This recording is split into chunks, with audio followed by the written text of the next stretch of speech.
La farmacovigilancia tiene varias ventajas y desventajas. La primera ventaja de esta es que ofrece un proceso complementario debido a que los estudios preclínicos conformados por una fase in silico, in vitro y luego en animales resultan insuficientes para determinar la seguridad de los productos farmacéuticos en los humanos. La segunda ventaja es que la farmacovigilancia busca asegurar que una relación beneficio-riesgo se mantenga favorable a lo largo del ciclo de vida del medicamento. La tercera ventaja es que la farmacovigilancia busca mejorar la atención y la seguridad del paciente en relación con el uso de medicamentos y todas las intervenciones médicas. La cuarta ventaja es que la farmacovigilancia busca mejorar la salud pública y la salud en relación con el uso de medicamentos, detectar problemas relacionados con el uso de medicamentos y comunicar los hallazgos de manera oportuna. En cuanto a las desventajas o complicaciones a las que se enfrenta la farmacovigilancia, tenemos el subregistro de eventos adversos. Existen algunos efectos secundarios que no llegan a ser reportados, ya que el individuo no tiene el conocimiento sobre los reportes que se pueden realizar. Otro motivo es por la falta de tiempo para realizarlo o temor. Esto complica el proceso de detección de problemas poco comunes o que tardan en manifestarse. Una desventaja más sería la dificultad para establecer la causalidad. Esto se refiere a saber si un medicamento es la causa principal de un efecto adverso. Puede llegar a ser difícil, principalmente en pacientes que toman varios medicamentos o padecen de enfermedades subyacentes. La coincidencia entre el uso de un medicamento y un síntoma no siempre implica que el síntoma sea provocado por el medicamento. También se encuentra la variabilidad individual.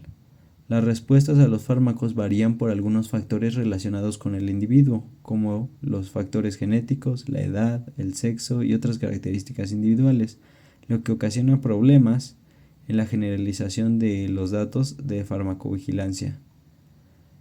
El costo y la complejidad es otro factor al que se enfrenta la farmacovigilancia, ya que requiere de procesos como la recopilación, análisis, evaluación de grandes cantidades de datos, lo que implica un costo significativo y una infraestructura compleja. A pesar de estas desventajas, la farmacovigilancia es crucial para minimizar los riesgos asociados al uso de medicamentos y garantizar la seguridad de los pacientes. Uno de los principales objetivos de la farmacovigilancia es supervisar y evaluar los medicamentos y contribuir a su uso seguro y racional. En el caso del metilfenidato, el metilfenidato es un estimulante del sistema nervioso central derivado de la piperidina, que es una estructura similar a la anfetamina. Actúa como un inhibidor de la recapturación de noradrenalina y dopamina. El TDAH, que es la enfermedad que trata este medicamento, es de origen neurobiológico, que inicia a una edad muy temprana, como la infantil. Los neurotransmisores, recordemos que son mensajeros químicos, sirven para comunicar estructuras del cerebro o regiones del cerebro.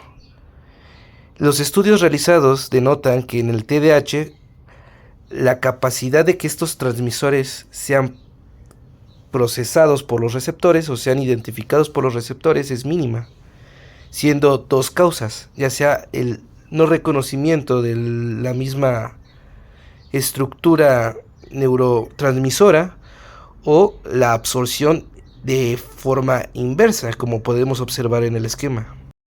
Esta reacción neurológicamente se lleva a cabo en una neurona presináptica y una neurona postsináptica. Este fenómeno se le denomina sinapsis y es la interacción del neurotransmisor presináptico con el receptor postsináptico. ¿Esto qué quiere decir?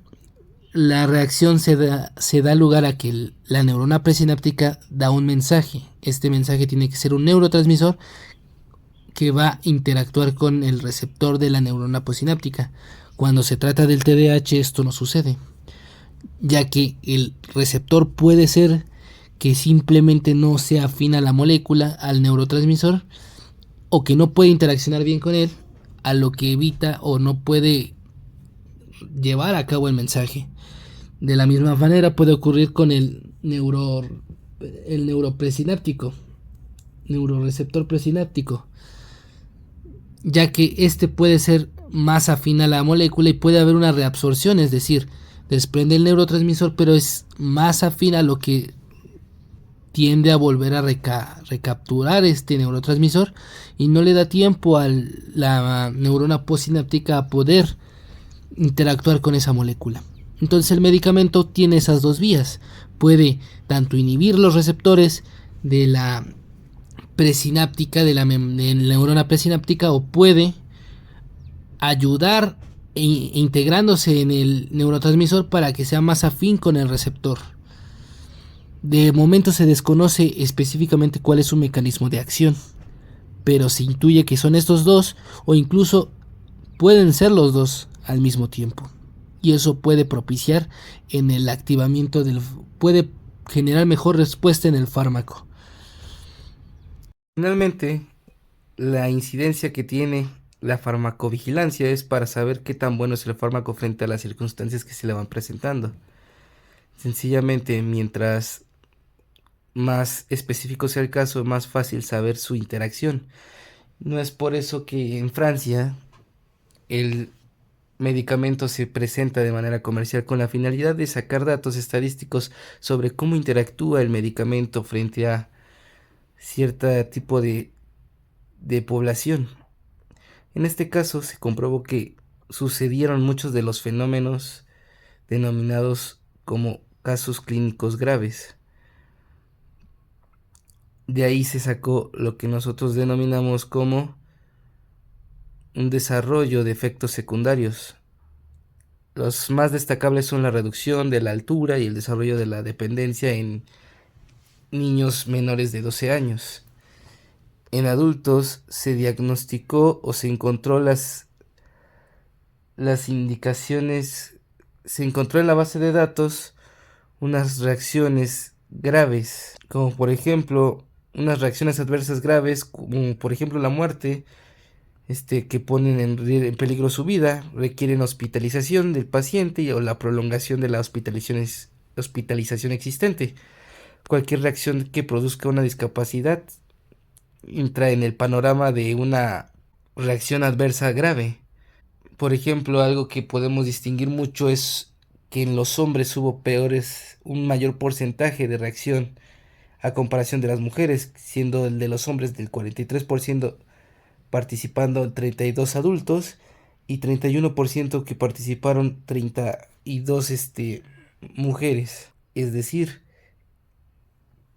sacando la métrica hubo un mayor porcentaje de reacción en hombres, pero en los niños no se queda atrás, ya que de los niños el 32%, siendo de 43 niños, 143 niños, el 32% tuvieron indicaciones adversas en los graves, representando el 31.3% de la población evaluada. 43% de esa población tuvo informes espontáneos. No solamente nos funciona para saber el tipo de casos, sino también nos funciona para saber qué tipo de errores, de graves situaciones adversas suceden. Por ejemplo, a nivel psicológico, pues puede aparecer disforia, insomnio, irritabilidad, agitación, hostilidad y confusión. A nivel físico pueden ser varias. Puede ser tensión muscular, dolor de cabeza, mandibular, vértigo, ataxias, distonía, taquicardia, hipertensión, arritmias graves, infartos agudos al miocardio, paranoidea, entre otros efectos indeseables. Entonces la farmacología nos sirve para ni saber qué propiedades tiene un fármaco dentro del organismo, y la farmacovigilancia nos va a permitir saber qué sucede en el organismo del fármaco después de su salida al mercado. Nos puede indicar qué pasa después de ciertas anomalías, de ciertos casos específicos. Nos puede dar un panorama general de lo que viene siendo el fármaco en una población. Nos puede dar incluso variedades de datos, reacciones adversas. Nos ayuda a saber cómo dosificar estos medicamentos, cómo regular estos medicamentos también, ya que si son de índole peligrosa, pues no conviene, como por ejemplo lo fueron con los desinfectantes de plomo en su momento, creyendo muchas personas que eran algo muy higiénico. Sin embargo, se descubrió que el plomo daba cáncer. Entonces, fue un gran avance para las personas que empleaban el plomo para desinfectar sus materiales, o los que utilizaban el plomo justamente para pintar ciertos artículos de juguetes para niños. Fue grandes avances que se fueron obteniendo conforme transcurrió el tiempo. De la misma manera es lo que está haciendo la farmacovigilancia.